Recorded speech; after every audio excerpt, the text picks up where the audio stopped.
بسم اللہ الرحمن الرحیم۔ السلام علیکم ناظرین، امام احمد بن حنبل رحمۃ اللہ علیہ کون تھے؟ امام احمد بن حنبل رحمۃ اللہ علیہ کو کوڑے کیوں مارے گئے تھے؟ خلق قرآن کا فتنہ کیا تھا اور امام صاحب نے اس کا مقابلہ کیسے کیا تھا؟ امام احمد بن حنبل کے قاتل کون لوگ تھے اور آپ کے جنازے میں کتنے لوگوں نے اسلام قبول کیا تھا؟ یہی ہماری آج کی ویڈیو کا موضوع ہوگا، اور آج ہم آپ کو امام احمد بن حنبل رحمۃ اللہ علیہ کے مکمل حالات زندگی کے حوالے سے معلومات فراہم کریں گے۔ مگر ویڈیو میں آگے بڑھنے سے پہلے اگر آپ ہمارے چینل پر نئے ہیں تو برائے مہربانی ہمارا چینل info@ali سبسکرائب کریں، جہاں آپ کو بالخصوص اسلامک ہسٹری اور بالعموم دنیا بھر کی منفرد معلومات پر مبنی ویڈیوز ملتی رہیں گی۔ ناظرین، امام احمد بن حنبل رحمۃ اللہ علیہ کی پیدائش ماہ ربیع الاول سال 164 ہجری بمطابق ماہ نومبر سال 780 عیسوی میں بغداد میں ہوئی۔ اس وقت بغداد پر عباسیوں کی حکومت تھی۔ آپ کے والد 30 سال کی عمر میں ہی انتقال کر گئے تھے۔ والد محترم کی وفات کے بعد امام صاحب کی پرورش اور نگہداشت ان کی والدہ کے کندھوں پر آن پڑی۔ خود امام احمد بن حنبل کا بیان ہے کہ میں نے اپنے باپ دادا میں سے کسی کو نہیں دیکھا۔ ناظرین، آپ اپنے دور کے بہت بڑے عالم اور امام شافعی کے شاگرد تھے۔ اپنے زمانے کے مشہور علماء حدیث میں آپ کا شمار ہوتا تھا۔ انہوں نے مسند احمد کے نام سے حدیث کی مشہور و معروف کتاب تالیف کی، جس میں تقریباً 40,000 احادیث ہیں۔ امام شافعی کی طرح امام احمد بن حنبل کی بھی مالی حالت بہت کمزور تھی۔ لوگ انہیں بے شمار تحائف اور ہدیہ پیش کرتے، مگر آپ سب کچھ بانٹ دیتے تھے۔ امام احمد بن حنبل ابتدائی تعلیم حاصل کرنے کے بعد 199 ہجری میں علم حدیث کے حصول میں مشغول ہو گئے، اور ان کی عمر اس وقت 15 سال تھی۔ سال 183 ہجری میں کوفہ کا سفر اختیار کیا اور اپنے استاد کی وفات تک وہاں مقیم رہے۔ اس کے بعد دیگر شہروں اور ملکوں میں علم حدیث کے حصول کی خاطر سفر کرتے رہے۔ ناظرین، امام احمد بن حنبل کی زندگی کا سب سے بڑا امتحان خلق قرآن کا فتنہ تھا۔ یہ فتنہ برپا کرنے والا شخص قاضی احمد بن ابو داؤد تھا۔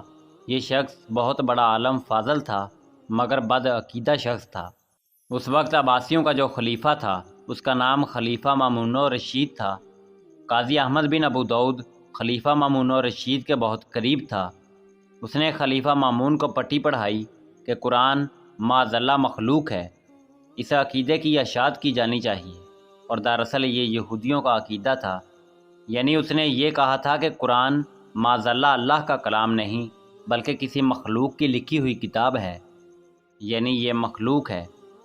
ناظرین، یہ عقیدہ کفر تھا، اور قرآن کے مخلوق ہونے کا عقیدہ مامون رشید کے دور میں اسی بد عقیدہ شخص احمد بن ابو داؤد نے شروع کیا۔ اسلام سے اس عقیدے کا کوئی تعلق نہیں تھا۔ اسی شخص نے قرآن کے مخلوق ہونے کا عقیدہ ایک شخص لبید بن عاصم سے لیا جو ایک یہودی تھا، اور یہ وہی بدبخت تھا جس نے امام الانبیاء جناب محمد رسول اللہ صلی اللہ علیہ وآلہ وسلم پر جادو کروایا تھا۔ یہ تورات کے بھی مخلوق ہونے کا عقیدہ رکھتا تھا۔ ناظرین، قاضی احمد بن ابو داؤد کی بات مان کر خلیفہ مامون نے سال 218 ہجری میں پورے عالم اسلام میں سرکاری حکم جاری کر دیا کہ ہر مقام کا امیر اور حاکم اپنے ہاتھ کے علماء سے اس بات کا اقرار لے کہ قرآن مخلوق ہے، اور اگر کوئی انکار کرے تو اسے گرفتار کر کے خلیفہ کے دربار میں بھیج دیا جائے۔ بغداد کے پولیس آفیسر اسحاق بن ابراہیم کو بھی یہ حکم ملا۔ اس نے وہاں کے علماء کو بلا لیا، ان میں امام احمد بن حنبل بھی موجود تھے۔ ان کے سامنے مامون کا حکم سنایا گیا اور کہا گیا سب لوگ اس بات کا اقرار کریں کہ قرآن اللہ کی مخلوق ہے۔ امام احمد بن حنبل رحمۃ اللہ علیہ نے فوراً فرمایا قرآن اللہ کا کلام ہے۔ آپ کے ساتھ 3 اور محدثین نے بھی قرآن کو مخلوق ماننے سے انکار کر دیا۔ اسحاق بن ابراہیم نے انہیں قید میں ڈال دیا۔ دوسرے دن اس نے چاروں کو جیل سے نکلوایا اور کہا اقرار کر لو کہ قرآن اللہ کی مخلوق ہے۔ ناظرین، ان میں سے ایک نے اقرار کر لیا۔ امام صاحب اور ان کے باقی 2 ساتھیوں کو پھر جیل میں ڈال دیا گیا۔ تیسرے دن اس نے تینوں کو بلا کر پھر اقرار کروانا چاہا۔ آج بھی ان میں سے ایک نے اقرار کر لیا۔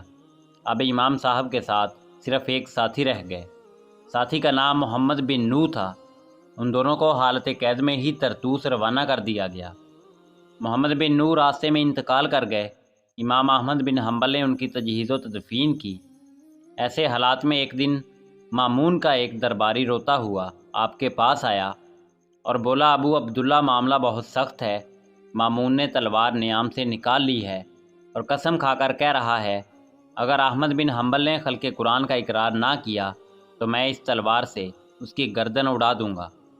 یہ سن کر امام احمد بن حنبل نے اپنا گھٹنا زمین پر ٹیک دیا اور آسمان کی طرف دیکھ کر کہنے لگے، اے اللہ، اس فاجر کو تیرے حلم نے اتنا مغرور کر دیا ہے کہ وہ تیرے دوستوں پر بھی ہاتھ اٹھانے سے باز نہیں آ رہا۔ اے اللہ، اگر قرآن تیرا کلام ہے اور مخلوق نہیں ہے تو مجھے اس پر ثابت قدم رکھ، اور میں اس کے لیے ساری مشقتیں برداشت کرنے کے لیے تیار ہوں۔ یہ دعا ابھی ختم ہی ہوئی تھی کہ رات کے آخری حصے میں مامون الرشید کی موت کی خبر آ گئی۔ امام احمد بن حنبل رحمۃ اللہ علیہ فرماتے ہیں، مجھے یہ خبر سن کر بہت خوشی ہوئی، مگر پھر مجھے معلوم ہوا کہ معتصم باللہ کو خلیفہ بنایا گیا ہے اور احمد بن ابو داؤد اس کا وزیر مقرر ہوا ہے، تو صورتحال اور زیادہ خوفناک محسوس ہونے لگی۔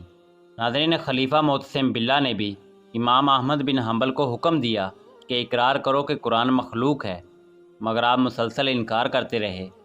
اس جرم کی پاداش میں آپ کو بیڑیاں ڈال کر 18 ماہ قید میں رکھا گیا، اور پھر خلیفہ معتصم باللہ کے بڑے دربار میں آپ کو 80 کوڑے مارے گئے اور آپ پر ظلم کی انتہا کی گئی، مگر آپ نے پھر بھی کفر کا اقرار نہیں کیا۔ آپ بے ہوش ہو گئے۔ کہا جاتا ہے کہ جب ہوش آیا تو آپ نے زخموں سے چور اور جسم سے خون نکلتے ہوئے نماز ادا کی اور فرمایا کہ ہماری حقانیت کی گواہی ہمارے جنازے دیں گے۔ اسی حالت میں آپ اپنے ملک چلے گئے اور ان زخموں کی وجہ سے بیمار ہو گئے، اور انہی زخموں کی وجہ سے آپ اس دنیا فانی کو چھوڑ کر چلے گئے۔ ناظرین، خلیفہ معتصم کی رائے سے اختلاف کی پاداش میں آپ نے کوڑے کھائے، مگر غلط بات کی طرف رجوع نہ کیا۔ آپ کوڑے کھا کھا کر بے ہوش ہو جاتے، مگر غلط بات کی تصدیق سے انکار کر دیتے۔ انہوں نے حق کی پاداش میں جس طرح صحبتیں اٹھائیں، اس کی بنا پر اتنی ہر دل عزیزی پائی کہ وہ لوگوں کے دلوں کے حکمران بن گئے۔ ان کے انتقال کے وقت تقریباً 8 لاکھ سے زیادہ اشخاص بغداد میں جمع ہوئے اور نماز جنازہ پڑھی، اور 50,000 لوگ کلمہ حق کلمہ توحید پڑھ کر مسلمان ہوئے۔